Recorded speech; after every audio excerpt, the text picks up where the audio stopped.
नमस्कार दोस्तों, आज हम ज्ञानदीप ITI की ऑनलाइन क्लासेज में हीटर थियरी के चैप्टर धातु विज्ञान के बारे में अध्ययन करेंगे।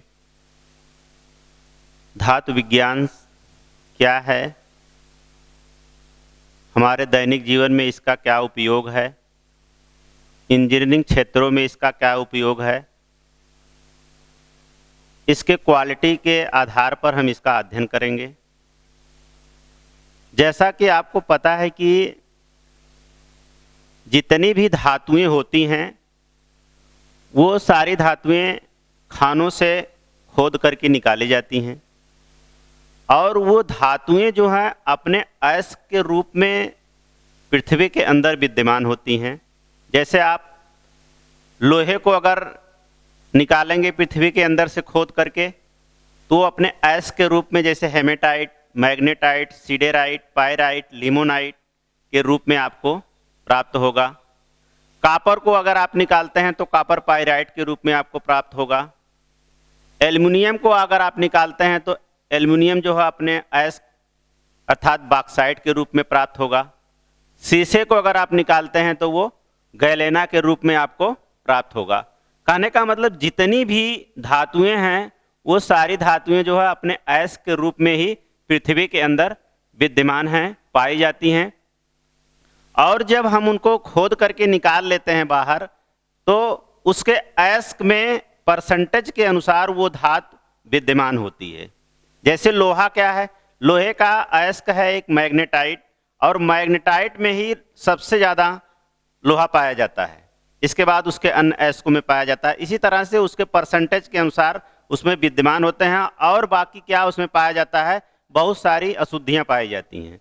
हम क्या करते हैं, उन अयस्कों को फोर्ज के द्वारा, भट्ठियों के द्वारा पिघला करके हम उसको प्यूरिफाई कर लेते हैं, अर्थात उसको शुद्धतम रूप में उसे हम क्या कर लेते हैं, प्राप्त कर लेते हैं। इसकी कई प्रोसेसें होती हैं। जैसे हम क्या करते हैं, इसको महीन कणों के रूप में पीस लेते हैं और पीसने के बाद हम इसको बहते हुए पानी में फ्लो करा देते हैं और फ्लो होने के बाद जो कण होते हैं धातु के वो क्या होते हैं, बैठ जाते हैं और अशुद्धियाँ हमारी बह जाती हैं।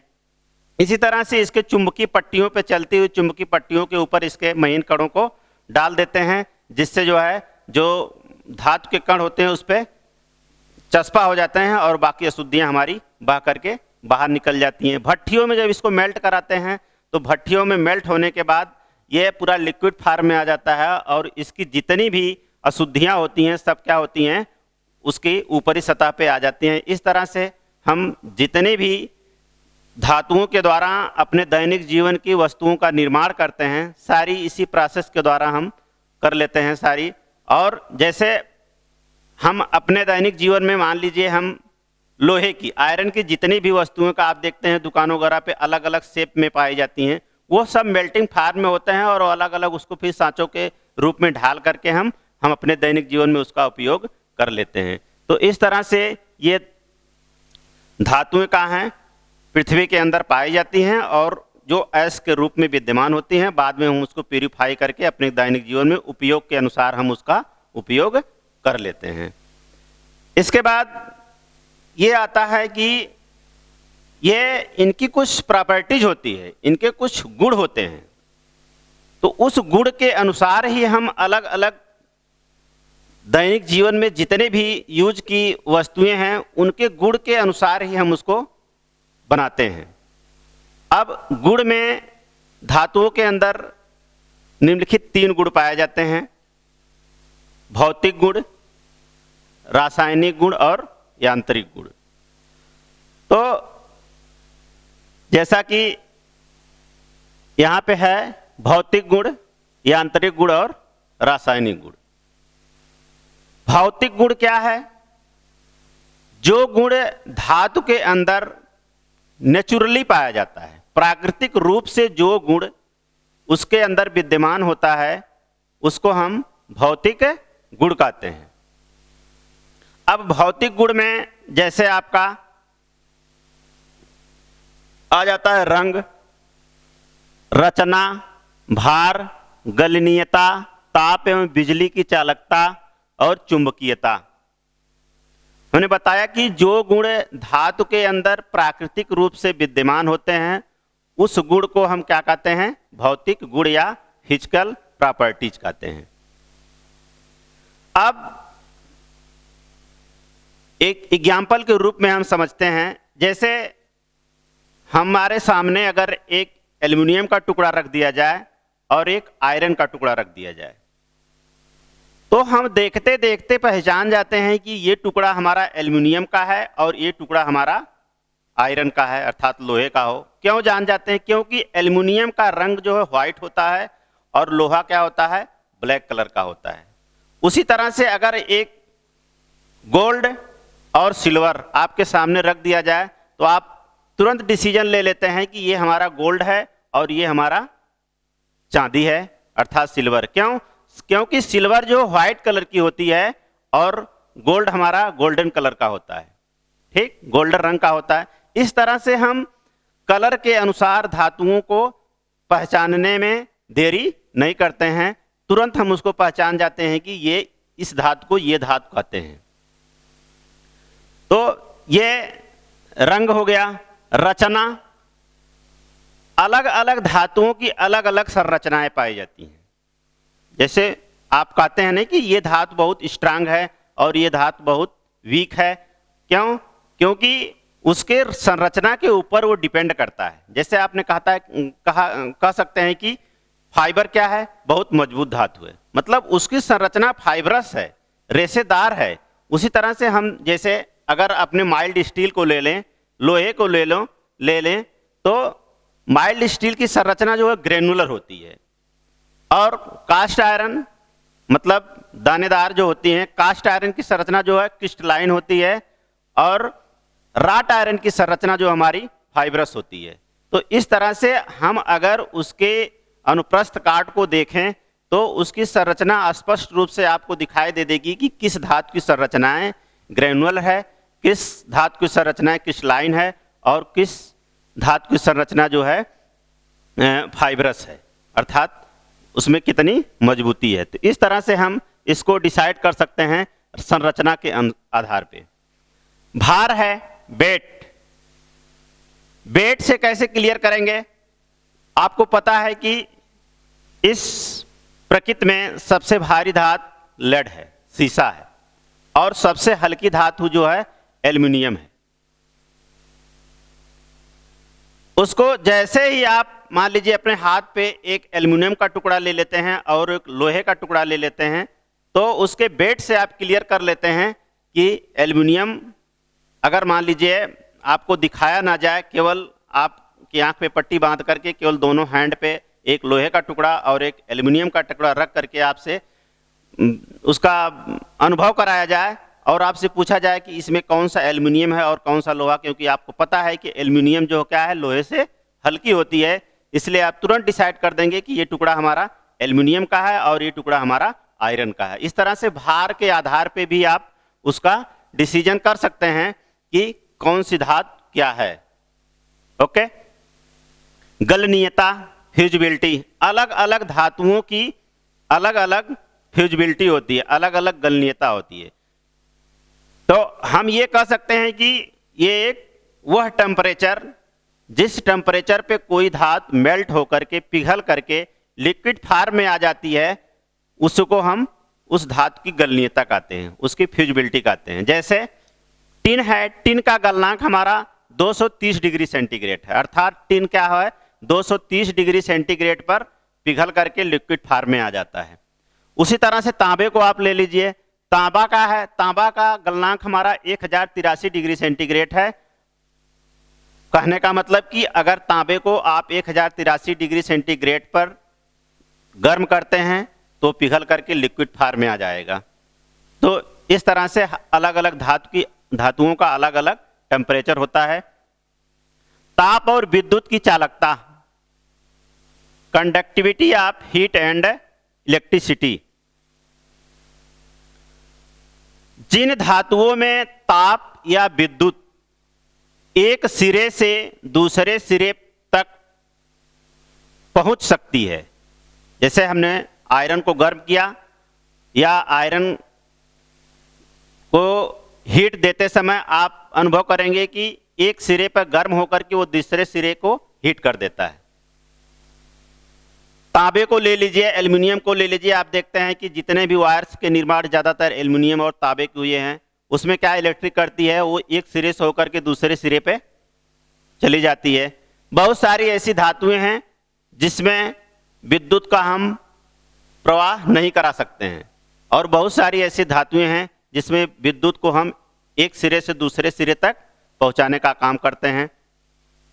तो वही हाल आपकी हीट की है। सभी वस्तुएं जो है हीट होकर के ऊष्मा को एक स्थान से दूसरे स्थान तक नहीं पहुंचा सकती हैं। तो इस तरह से हम कह सकते हैं कि ऐसी वस्तु जिसके द्वारा हीट और इलेक्ट्रिसिटी एक सिरे से दूसरे सिरे तक पहुंचाया जा सके, वो क्या है, ताप और इलेक्ट्रिसिटी की क्या है, गुड कंडक्टर हैं। और जिसके द्वारा हीट और इलेक्ट्रिसिटी अर्थात विद्युत एक सिरे से दूसरे सिरे तक न पहुंचाया जा सके, उसे हम बैड कंडक्टर कहते हैं। गुड कंडक्टर, सबसे अच्छा गुड कंडक्टर हमारा चांदी है, इसके बाद कॉपर है और गोल्ड है। नेक्स्ट है हमारे चुंबकीयता, मैग्नेटिज्म।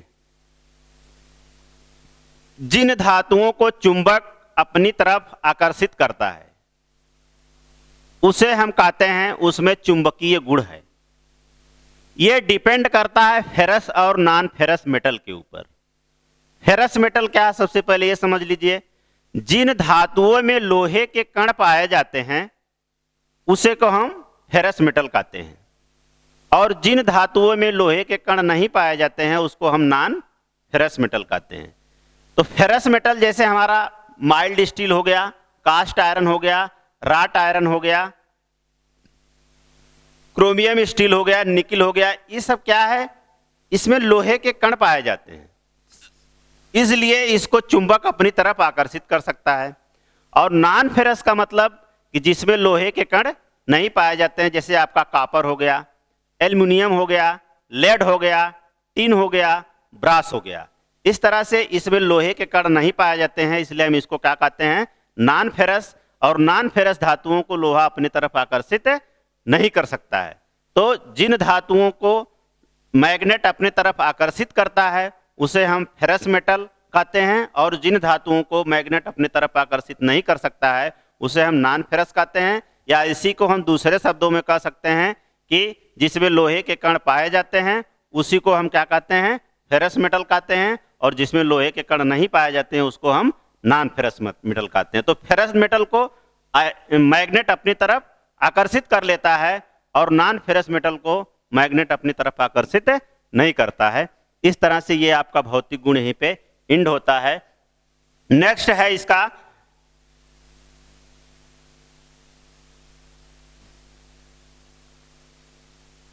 यांत्रिक गुण। यांत्रिक गुण क्या है, यह गुण जो है धातु के अंदर विद्यमान होता है। धातु के अंदर यह गुण विद्यमान होता है। अलग अलग धातुओं में यह अलग अलग गुण पाया जाता है, और इसी गुण के कारण हम अपने दैनिक जीवन की सारी वस्तुओं का निर्माण कर पाते हैं, या इसी गुण के द्वारा अपने दैनिक जीवन की सभी वस्तुओं का निर्माण करना हम पॉसिबल है।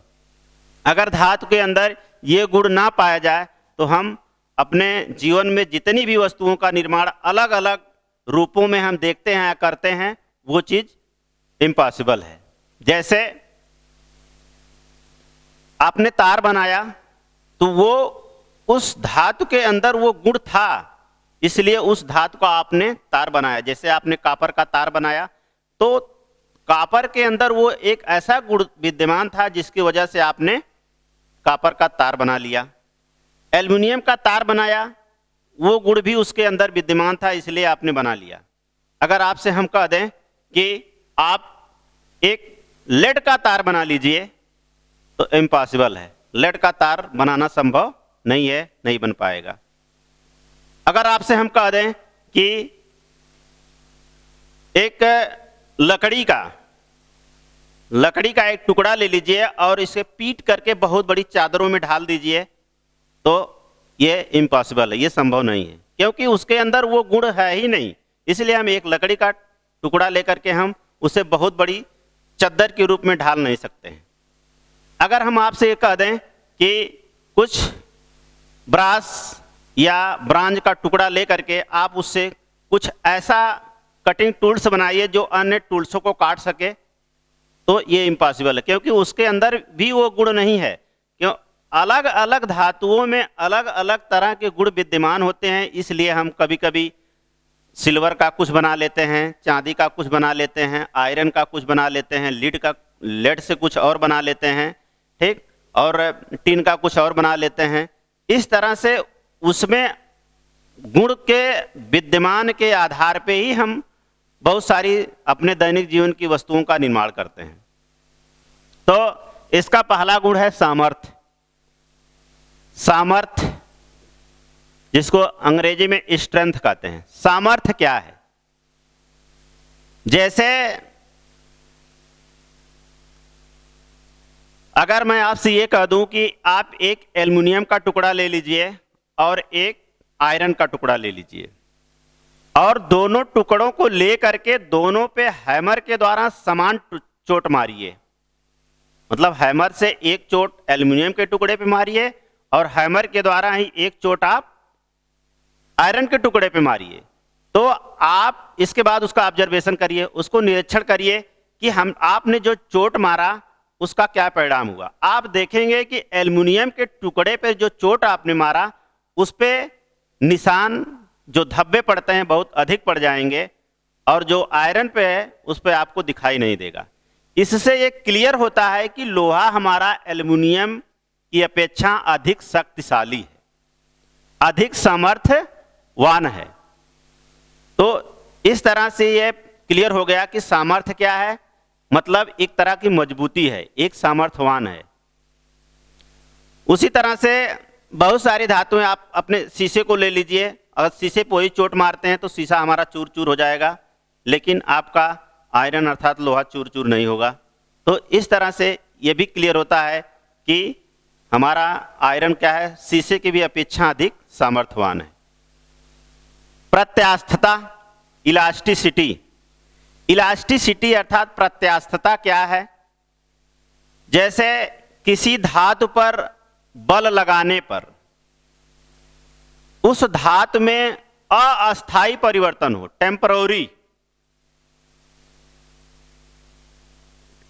टेम्पररी परिवर्तन हो, तो उसको हम क्या कहते हैं?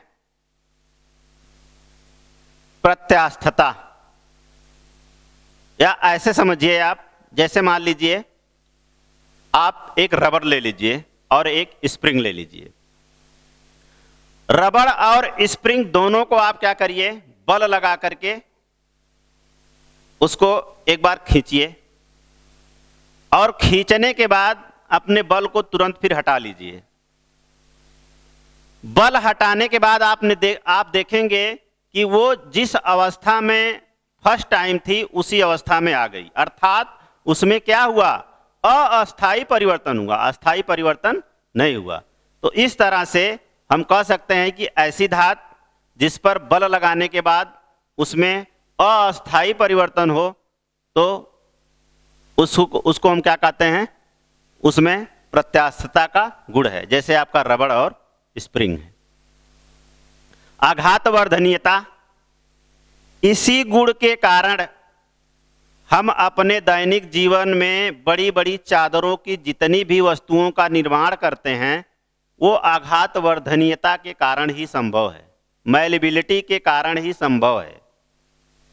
जितनी भी बड़ी बड़ी चादरें पीट पीट करके हम बड़ी बड़ी चादरों का निर्माण करते हैं, वो धातु के अंदर विद्यमान गुण आघातवर्धनीयता के कारण होता है।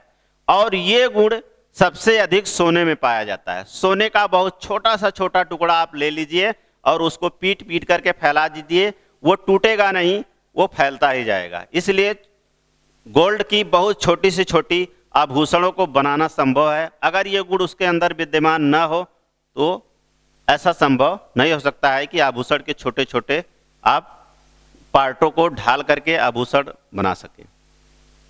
यह आघात वर्धनीयता के कारण ही संभव है। तन्यता क्या है? डक्टिलिटी, जिसको आप डक्टिलिटी कहते हैं, तार का निर्माण करना। डक्टिलिटी के कारण ही तार का निर्माण होता है और ये गुण कॉपर में पाया जाता है। इसलिए कॉपर और एल्युमिनियम, क्योंकि उसको खींचने के बाद एक निश्चित सीमा तक वो टूटता नहीं है और उसके द्वारा हम तार बनाने का निर्माण करते हैं।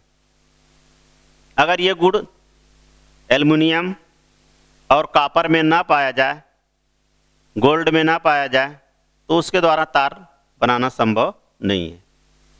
कठोरता, हार्डनेस,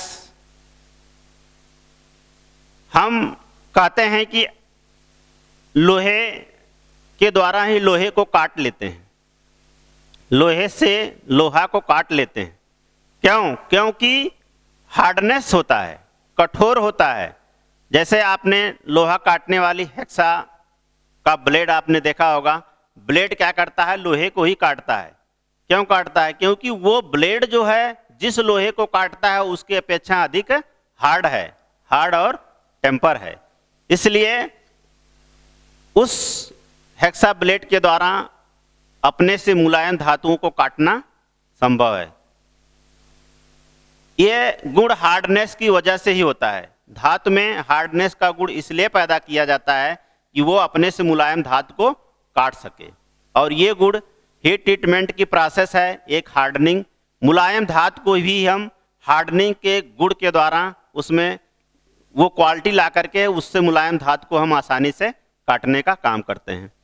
चिमड़ापन, टफनेस, आपने देखा होगा कि आप अपने दैनिक जीवन में क्रेन वगैरह में बड़ी बड़ी लोहे की रस्सियों का प्रयोग करते हैं और उसे कई पार्टों में रोड़ मरोड़ करके बनाया जाता है, और वह गुण जो होता है वही टफनेस है। मतलब धातु के अंदर विद्यमान वह गुण जिसे बार बार रोड़ने और मरोड़ने के बाद वो टूटता नहीं है, इस गुण को हम कहते हैं टफनेस। और इसी गुण के कारण तार की रस्सियों बनाना संभव है। अगर धातु के अंदर ये गुण ना पाया जाए तो हम धातु की रस्सियां, तार की रस्सियां जिसका उपयोग हम करते हैं, बनाना संभव नहीं है। ये टफनेस की वजह से ही बना पाते हैं हम। भंगुरता, भंगुरता धातु का वह गुण है जिसके कारण अगर उसके ऊपर थोड़ी सी चोट लग जाए वो चूर चूर हो जाता है। जैसे आपका शीशा और कास्ट आयरन है। शीशा को अगर कुछ ऊंचाई से अगर नीचे गिरा दिया जाए, फॉलिंग करा दिया जाए, तो मुझे नहीं लगता है कि वो टूटेगा नहीं, वो चूर चूर हो सकता है। उसी तरह से कास्ट आयरन को आप ले लीजिए, कास्ट आयरन पे एक हैमर की चोट मारेंगे तो वो टूट जाता है। तो भंगुरता धातु का वह गुण है जिसके कारण हल्की सी चोट लगने के बाद वो चूर चूर हो जाता है। टेनासिटी, टेनासिटी जो है ये धातु का वह गुण है, या ये कह सकते हैं कि टेनासिटी धातु के अंदर एक विद्यमान एक ऐसा बल है जो उसको टूटने से बचाता है। जैसे आप तांबे से तार बनाते हैं और उसके अंदर एक निश्चित सीमा तक जब आप बल लगाते हैं तो एक निश्चित सीमा तक उसे टूटने से बचाता है ये बल, और जब आपका बल इस बल से अधिक हो जाता है तब वहां पे ये बल समाप्त हो जाता है और वहीं पे वो तार टूट जाता है। तो ये टेनासिटी तार के अंदर, धातु के अंदर विद्यमान एक ऐसा बल है जो उसको टूटने से बचाता है। प्लास्टिसिटी, प्लास्टिसिटी क्या है? जैसे आप अपने लोहे को फोर्ज में हीट कर दीजिए, जब हीट होता है तो ये मुलायम हो जाता है और बहुत अधिक टेम्परेचर पाने के बाद एक लिक्विड फॉर्म में आ जाता है। तो वहां तक हमको नहीं गर्म करना है जहां पे ये अपने लिक्विड फॉर्म में आ जाए। केवल इतना हीट करिए कि आप उसको अपने दैनिक जीवन में, जैसे बढ़ई या लुहार या फोर्जिंग शॉप में हम क्या करते हैं, लोहे को के टुकड़े को गर्म करके हम उसको एनविल पर हैमर के द्वारा पीट पीट करके बहुत सारे दैनिक जीवन की वस्तुओं का निर्माण कर लेते हैं। तो जब हम उसको पीट पीट करके फैला देते हैं तो क्या वो ठंडा होने के बाद अपनी प्रारंभिक अवस्था में आता है? नो, वो अपनी प्रारंभिक अवस्था में नहीं आता है। तो इस तरह से आप कह सकते हैं कि जब किसी वस्तु को हीट करने के बाद उसके आकार में अस्थाई परिवर्तन होता है तो ऐसे गुण को हम प्लास्टिसिटी कहते हैं। जैसे अभी आपने रबड़ और स्प्रिंग को लिया, बल लगाने के बाद उसमें अस्थाई परिवर्तन हो, क्योंकि बल हटाने के बाद वो अपनी प्रारंभिक अवस्था में आ गया। लेकिन आप लोहे को फोर्ज में गर्म करके उसको पीट पीट करके उसके आकार को बड़ा कर दिया तो ठंडा होने के बाद वो अपनी प्रारंभिक अवस्था में नहीं आएगा।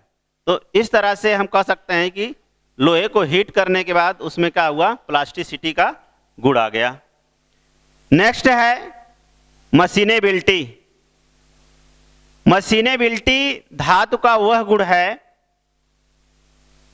जिसके द्वारा हम मुलायम धातु को मुलायम बनाते हैं। अगर धातु को मुलायम नहीं बनाएंगे तो उसको हम मशीन पे क्या कर सकते हैं, मशीन के द्वारा उसको हम अलग आकार में ढाल नहीं पाएंगे, हमारा कटिंग टूल उस पर काम नहीं करेगा। जब हम उस रॉ मटेरियल को मुलायम बना लेते हैं तब उसको क्या करता है, वो हमारा टूल्स काट सकता है। जैसे आप अपनी लेथ मशीन को ले लीजिए, लेथ मशीन पे अगर माइल्ड स्टील का टुकड़ा नहीं लगाएंगे अर्थात मुलायम धातु को नहीं लगाएंगे तो जो हमारा हाई कार्बन स्टील का टूल बना हुआ है उसको वो आसानी से काट नहीं सकता है। तो मशीनेबिलिटी में हम क्या करते हैं, धातु को मुलायम बनाने का काम करते हैं ताकि हम उसको काट करके अपने दैनिक जीवन की बहुत सारी वस्तुओं का निर्माण कर सकें। कंप्रेसिबिलिटी, कंप्रेसिबिलिटी में क्या होता है कि आकार को घटाया और बढ़ाया जाता है। इसमें दो चीजें आती हैं, एक होता है अपसेटिंग और एक होता है ड्राइंग। अपसेटिंग में क्या होता है, अपसेटिंग में किसी पार्ट की, किसी धातु के लंबाई को घटा करके चौड़ाई को बढ़ाया जाता है, और ड्राइंग में क्या होता है कि चौड़ाई को घटा करके हम उसकी लंबाई को इंक्रीज करते हैं। तो इस तरह से ये कंप्रेसिबिलिटी हो गया। Fatigue resistance, fatigue